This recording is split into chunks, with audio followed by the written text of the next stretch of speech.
Dear students, inorganic chemistry में आज हम स्टार्ट करेंगे यूनिट 7 पी ब्लॉक एलिमेंट्स। तो पी ब्लॉक एलिमेंट्स को स्टडी करने के लिए आपको पूरा पीरियोडिक टेबल एक बार देखना पड़ेगा और आपको पता है कि उसमें एलिमेंट्स को क्लासीफाई किया हुआ है इनटू वेरियस ग्रुप्स। तो वर्टिकल कॉलम्स में जब एलिमेंट्स को अरेंज किया होता है तो वो उनको हम ग्रुप्स बोलते हैं। और आपको पता है कि इस मॉडर्न पीरियोडिक टेबल में 18 ग्रुप्स हैं और इसको 4 ब्लॉक्स में भी डिवाइड किया गया है, S block, P block, D block और एफ ब्लॉक। जो फर्स्ट और सेकंड ग्रुप है वो एस ब्लॉक के एलिमेंट्स हैं और 3 से लेकर 12 तक जो ग्रुप्स हैं they belong to D block, तो उनको डी ब्लॉक एलिमेंट्स बोलते हैं। और ग्रुप 13 से स्टार्ट होता है पी ब्लॉक, तो वो 13 से लेकर 18 तक के जो एलिमेंट्स हैं they belong to P block. तो पी ब्लॉक को ही हमें स्टडी करना है। और पीरियोडिक टेबल में नीचे की 2 रोज़ में एफ ब्लॉक एलिमेंट्स भी दिखाए गए हैं जिनको हम अगले यूनिट में स्टडी करेंगे। तो ये जो एलिमेंट्स हैं इनकी कुछ जनरल प्रॉपर्टीज़ हमें पहले स्टडी करनी है ताकि आप इस लेसन को ठीक से समझ पाएँ। पीरियोडिक टेबल में एलिमेंट्स की वो प्रॉपर्टी जो ग्रुप में या पीरियड में रेगुलरली वेरी करती हैं उन्हें हम पीरियोडिक प्रॉपर्टीज़ बोलते हैं। तो इसमें फर्स्ट जो पीरियोडिक प्रॉपर्टी हम स्टडी कर रहे हैं जनरल वे में तो वो है एटॉमिक रेडियस। तो एटॉमिक रेडियस क्या होता है आपको पता है कि एक एटम का न्यूक्लियस के सेंटर से लेकर लास्ट शेल जो इलेक्ट्रॉन क्लाउड का होता है वहाँ तक का जो डिस्टेंस है that is called as atomic radius. तो हम पहले ये स्टडी करेंगे कि atomic radius in a group में जब हम ऊपर से नीचे मूव करते हैं तो रेडियस इंक्रीज होता है या डिक्रीज होता है। तो इसके लिए मैं एग्जांपल ले लेता हूँ फर्स्ट ग्रुप के एलिमेंट्स का जिसमें हाइड्रोजन भी होता है, lithium, sodium, potassium, rubidium, caesium, इस तरह से एलिमेंट रहते हैं और इनके एटॉमिक नंबर 3, 11, 19 और ऐसे 37 इस टाइप से होते हैं। तो जब इसका आप शेल कॉन्फ़िगरेशन बनाते हैं तो फर्स्ट ऑर्बिट में 2 इलेक्ट्रॉन और अगले वाले में आएगा 1 इलेक्ट्रॉन। तो इस तरह से इस सोडियम के केस में क्या हो जाएगा 3 शेल्स हो जाते हैं, 2, 8, 1 जो कॉन्फ़िगरेशन रहती है। इस तरह से अगर आप आगे बनाएं तो इसका 2, 8, 8, 1 क्योंकि ये 19 इलेक्ट्रॉन इसमें होते हैं। तो यहाँ पर आप क्या देख रहे हैं कि जैसे जैसे हम ऊपर से नीचे आते हैं हर बार एक शेल इंक्रीज़ हो जाता है। तो ये आपको समझ में आ गया होगा कि शेल इंक्रीज़ होने से ग्रुप में ऊपर से नीचे आने पर एटॉमिक रेडियस क्या होता है, इंक्रीज़ होता है, जो आपको इजीली समझ में आ सकता है। अगर आप पीरियड में स्टडी करते हैं इन्हें पीरियड में क्या होता है लेफ़्ट से राइट की तरफ हमें मूव करना है। तो जो एलिमेंट ये लिथियम ले लेते हैं और लिथियम के आगे जो एलिमेंट हैं पीरियड में वो कौन से हैं, beryllium, boron, carbon, nitrogen, oxygen, fluorine, उसके आगे एक नियॉन भी है। तो पीरियड में जब हम स्टडी करते हैं तो ये 17th ग्रुप तक स्टडी करते हैं। 18 ग्रुप में क्या होता है नोबल गैसेस होती हैं तो उनका केस अलग होता है जो हम आपको बाद में बताएंगे।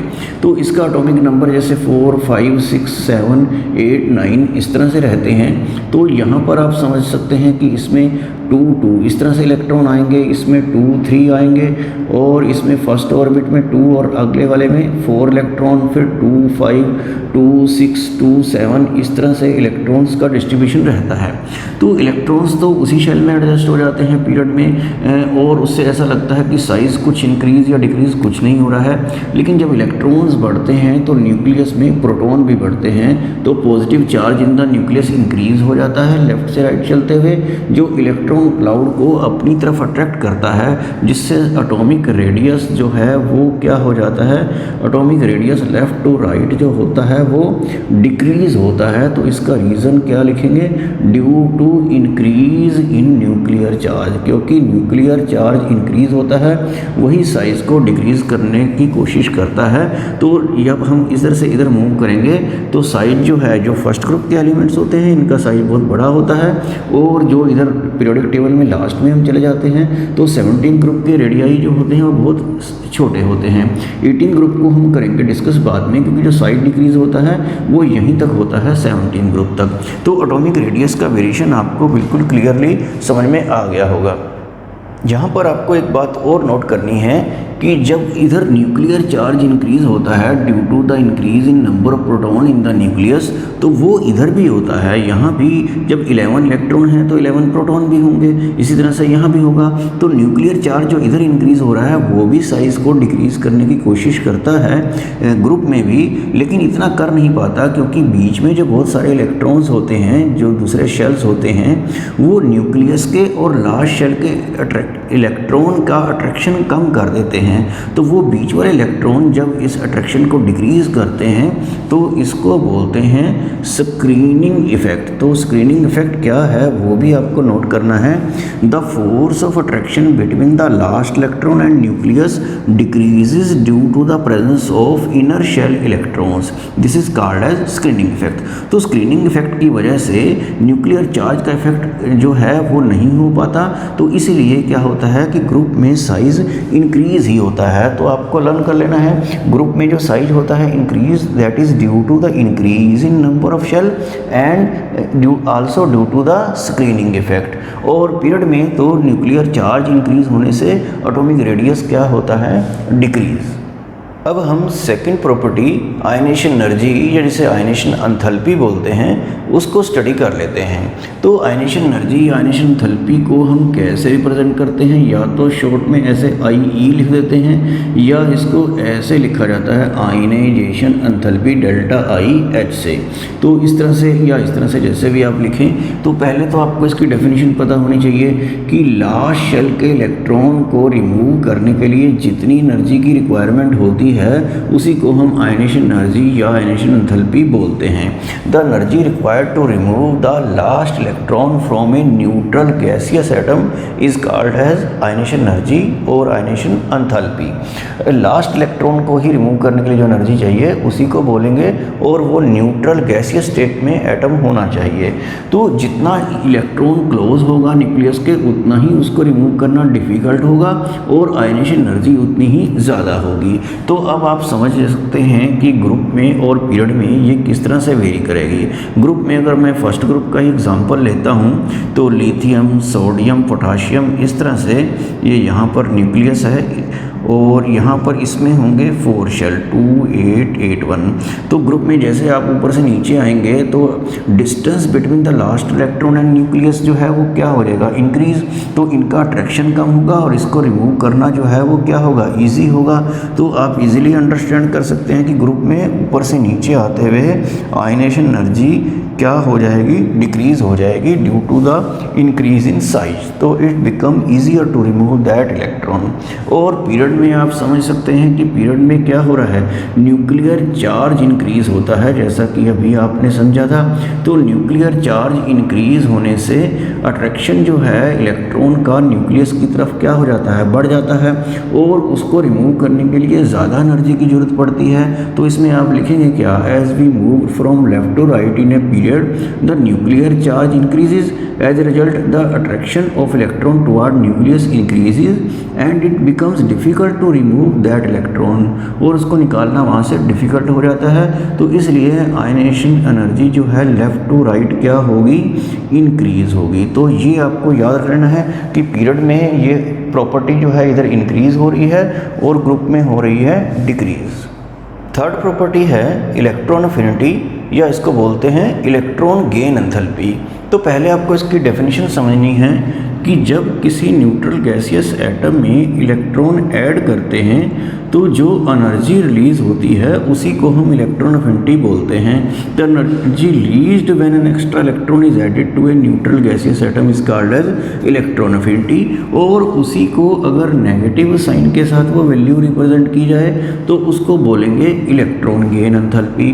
तो इसका वेरिएशन जो है पहले हम पीरियड में देख लेते हैं।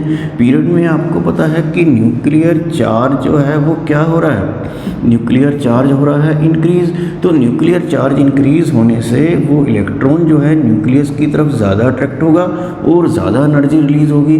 तो आप कह सकते हैं कि लेफ़्ट टू राइट जो है इलेक्ट्रॉन अफिनिटी जो है वो क्या हो रही है, इंक्रीज हो रही है, क्योंकि इलेक्ट्रॉन जल्दी ऐड हो जाता है और ज़्यादा एनर्जी रिलीज होगी। और या इलेक्ट्रॉन गेन एंथैल्पी जो है उसके बारे में आप क्या कहेंगे, इट बिकम्स मोर नेगेटिव। ये इसका रिप्रेजेंटेशन नहीं है इलेक्ट्रॉन गेन एंथैल्पी का, ये मैंने शॉर्ट में लिख दिया है, आपको पूरा ही लिखना है। तो इस तरह से आप समझ में आ गया होगा आपको कि पीरियड में न्यूक्लियर चार्ज इंक्रीज होने से इलेक्ट्रॉन का अट्रैक्शन टुवर्ड न्यूक्लियस बढ़ जाता है और ज़्यादा एनर्जी रिलीज होती है, तो electron affinity goes on increasing from left to right, और we can say that electron gain enthalpy will become more negative. तो अब हम ग्रुप में देख लेते हैं। ग्रुप में आपको पता है कि ऊपर से नीचे आते हुए साइज़ जो होता है वो क्या हो जाता है, इंक्रीज़ हो जाता है। तो इलेक्ट्रॉन का अट्रैक्शन टुवर्ड न्यूक्लियस उतना अच्छा हो नहीं पाता, तो इसलिए लेस एनर्जी जो है वो रिलीज़ होती है। तो ग्रुप में जैसे ही हम ऊपर से नीचे आएंगे तो इलेक्ट्रॉन अफिनिटी जो होती है वो क्या होती है, डिक्रीज़, या electron gain enthalpy will become less negative. तो ये इलेक्ट्रॉन अफिनिटी और इलेक्ट्रॉन गेन एंथैल्पी दोनों के टर्म में आपको ये कंसेप्ट समझना है। नेक्स्ट प्रॉपर्टी है इलेक्ट्रोनेगेटिविटी। तो इलेक्ट्रोनेगेटिविटी क्या होती है, जब कोई एटम कोवलेंट बॉन्ड बनाता है तो कभी कभी एक पर्टिकुलर एटम इलेक्ट्रॉन क्लाउड को अपनी तरफ ज़्यादा अट्रैक्ट कर लेता है। तो ये जो किसी एटम की टेंडेंसी होती है to attract the shared pair of electron in a covalent bond is called as electronegativity. तो ये डिपेंड करता है कि उसका साइज़ क्या है, उसका न्यूक्लियर चार्ज क्या है। तो आप इसमें समझ सकते हैं कि जब हम पीरियड में लेफ़्ट टू राइट चलेंगे तो क्योंकि न्यूक्लियर चार्ज इंक्रीज होगा तो इलेक्ट्रॉन का अट्रैक्शन जो है टुवर्ड न्यूक्लियस इंक्रीज होगा। तो आप कह सकते हैं कि इलेक्ट्रोनेगेटिविटी जो है वो लेफ़्ट टू राइट पीरियड में क्या होगी, इंक्रीज होगी। एटम की जो टेंडेंसी है, जो कोशिश है इलेक्ट्रॉन को अट्रैक्ट करने की, वो बढ़ती चली जाएगी।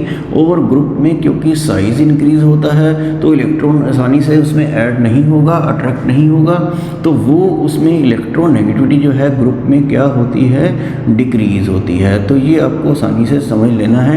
ये जो इलेक्ट्रॉन अफिनिटी जो थोड़ी देर पहले किया था, वो इलेक्ट्रॉन एक्चुअली ऐड होने के बाद जब एनर्जी मिलती है तो वो इलेक्ट्रॉन अफिनिटी होती है। यहाँ पर हमें जस्ट उसकी टेंडेंसी देखनी है कि इलेक्ट्रॉन को अट्रैक्ट करने की कितनी है। तो इसका कोई यूनिट भी नहीं होता है इलेक्ट्रोनेगेटिविटी का।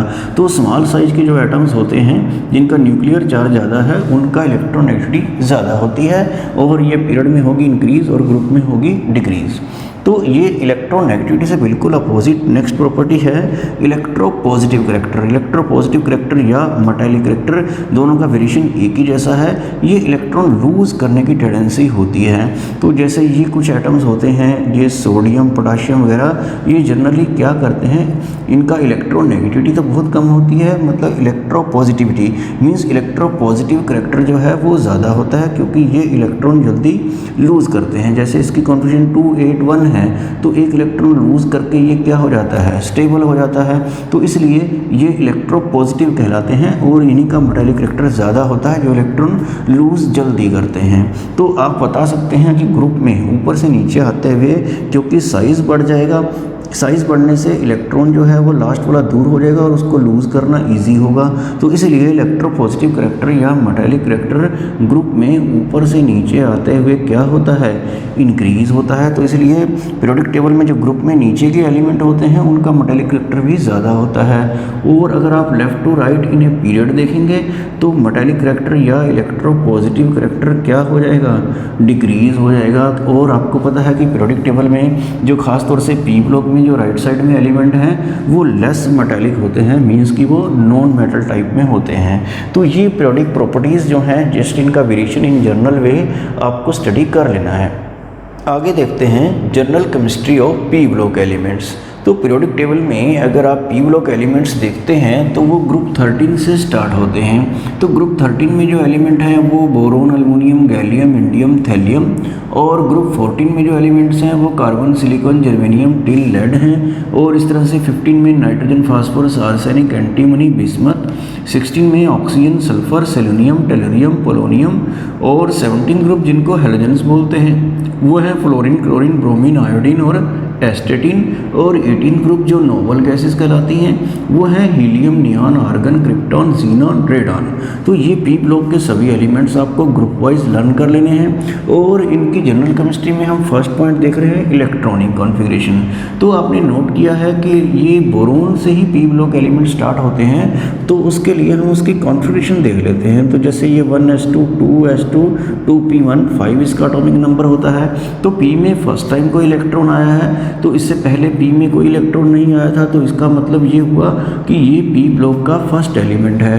और पी में फिर 2 इलेक्ट्रॉन आएंगे, फिर 3, फिर 4, फिर 5, फिर 6, और पी में आपको पता है कि मैक्सिमम 6 इलेक्ट्रॉन आ सकते हैं। तो इस तरह से ये पी ब्लॉक के ये 6 ग्रुप हो जाते हैं। तो जैसे बोरोन की कॉन्फ़िगरेशन जो है 2s2 2p1 है, तो अल्मोनियम की क्या होगी 3s2 3p1, तो आगे 4s2 4p1 हो जाएगी नेक्स्ट एलिमेंट की।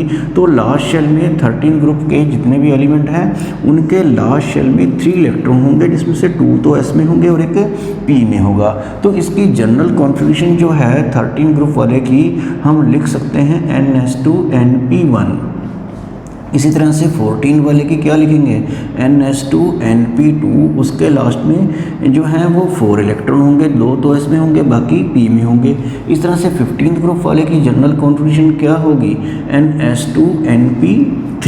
तो इस तरह से आप सभी बना लेंगे ns2np4 ns2np5, और ये लास्ट वाला जो है वो क्या हो जाएगा ns2np6। और 18th ग्रुप के लास्ट में 8 इलेक्ट्रॉन होंगे, 17th वाले के 7 होंगे, 16th वाले के 6 होंगे, और 15th वाले के लास्ट में 5 इलेक्ट्रॉन होंगे, और 14th वाले के 4, और 13th वाले के लास्ट शेल में 3 इलेक्ट्रॉन। तो इस तरह से इनकी जनरल इलेक्ट्रॉनिक कॉन्फ़िगरेशन को आप समझ सकते हैं।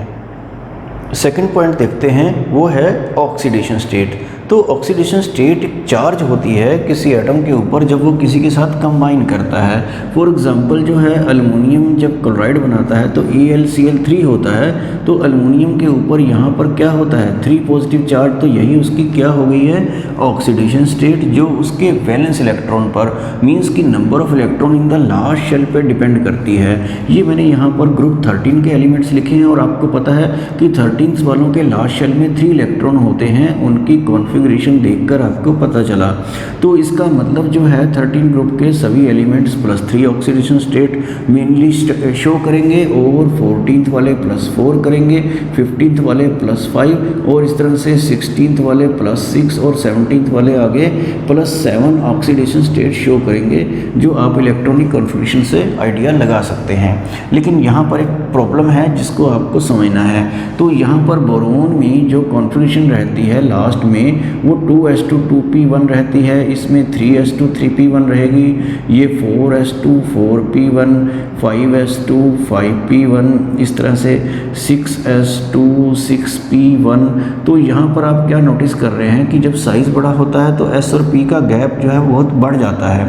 तो ऑक्सीडेशन स्टेट में जो तीनों इलेक्ट्रॉन एक साथ पहले पार्टिसिपेट कर रहे थे, तो वो सिर्फ 1 इलेक्ट्रॉन ही बॉन्ड फॉर्मेशन में पार्टिसिपेट करता है, और s इलेक्ट्रॉन जो वैलेंस s इलेक्ट्रॉन है लास्ट शेल के s इलेक्ट्रॉन, उनकी बॉन्ड फॉर्मेशन में टेंडेंसी जो है वो डिक्रीज हो जाती है ग्रुप में नीचे आते आते। तो इसलिए लास्ट एलिमेंट मोस्टली जो है ऑक्सीडेशन स्टेट जितनी होती है उससे 2 कम शो करता है। तो जैसे ये एल्युमिनियम वगैरह ये सभी एलिमेंट +3 ऑक्सीडेशन स्टेट शो कर रहे थे, तो लास्ट एलिमेंट जो है +3 की बजाय क्या शो करेगा +1 ऑक्सीडेशन स्टेट, और इसकी भी +3 ऑक्सीडेशन स्टेट शो करने की टेंडेंसी कम होगी, +1 ऑक्सीडेशन स्टेट शो करने की टेंडेंसी ज़्यादा होगी। तो इस प्रॉपर्टी को बोलते हैं इनर्ट पेयर इफेक्ट।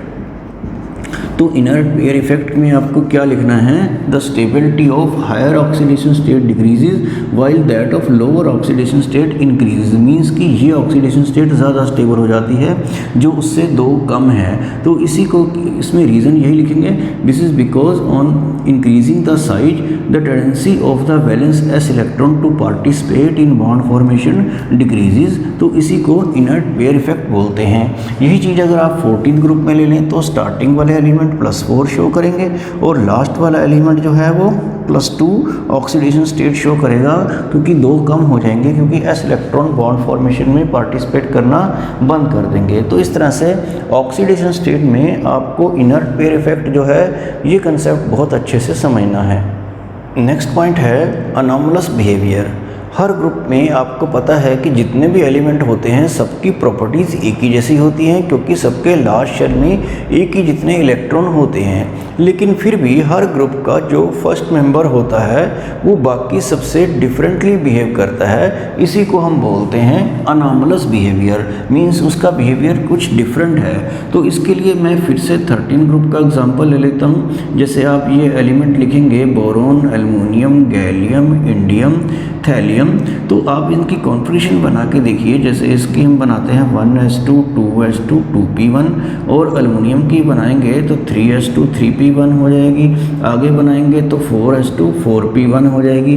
तो ये जो बड़े एलिमेंट्स होते हैं फर्स्ट वाले को छोड़कर, इनमें d ऑर्बिटल भी होते हैं। इसमें 3d होगा, चाहे वो वेकेंट ही क्यों ना हो। इसमें 4d होगा, अगले वाले में 5d और फिर 6d। इस तरह से वेकेंट d ऑर्बिटल होने की वजह से कुछ प्रॉपर्टीज चेंज हो जाती हैं। तो इसके पास 2d तो कोई ऑर्बिटल होता ही नहीं है, तो इसके पास कोई d ऑर्बिटल नहीं होते हैं। और इसका साइज भी बाकियों से काफ़ी कम होता है, और साइज बहुत छोटा होने की वजह से उसकी इलेक्ट्रोनेगेटिविटी भी ज़्यादा हो जाती है और आयनेशन एनर्जी भी काफ़ी ज़्यादा हो जाती है।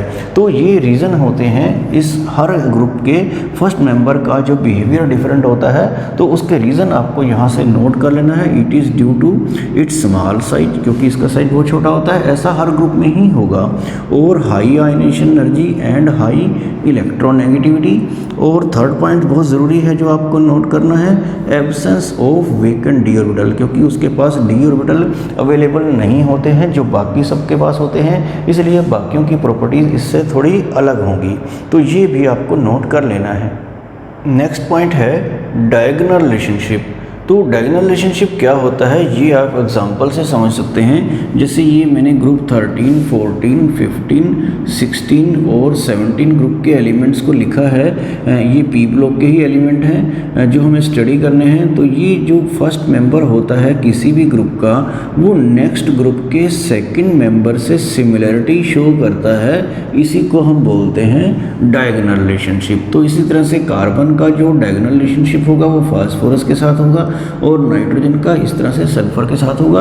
और ये इस तरह से नहीं होता है, इसी डायरेक्शन में होता है, और इधर ही स्टार्टिंग वाले पीरियड्स में ही होता है, आगे ऑब्जर्व नहीं होता है। तो इसका रीज़न आप क्या लिखेंगे, वो यही है कि similarity in their ionic radii, या सिमिलैरिटी इन साइज लिख सकते हैं, रेडियस लिख सकते हैं। तो और इसी वजह से उनका इलेक्ट्रोनेगेटिविटी और आयनेशन एनर्जी भी क्या हो जाएंगी, सिमिलर हो जाएंगी। तो ऐसा क्यों हो जाएगा, आपको पता है कि जब ग्रुप में हम लेफ़्ट से राइट की तरफ चलते हैं तो साइज स्लाइटली डिक्रीज़ होता है, और जब ग्रुप में नीचे आते हैं, ये हमने इधर से इधर पीरियड में गए और ग्रुप में ऊपर से नीचे आए तो साइज क्या हो गया, इंक्रीज़।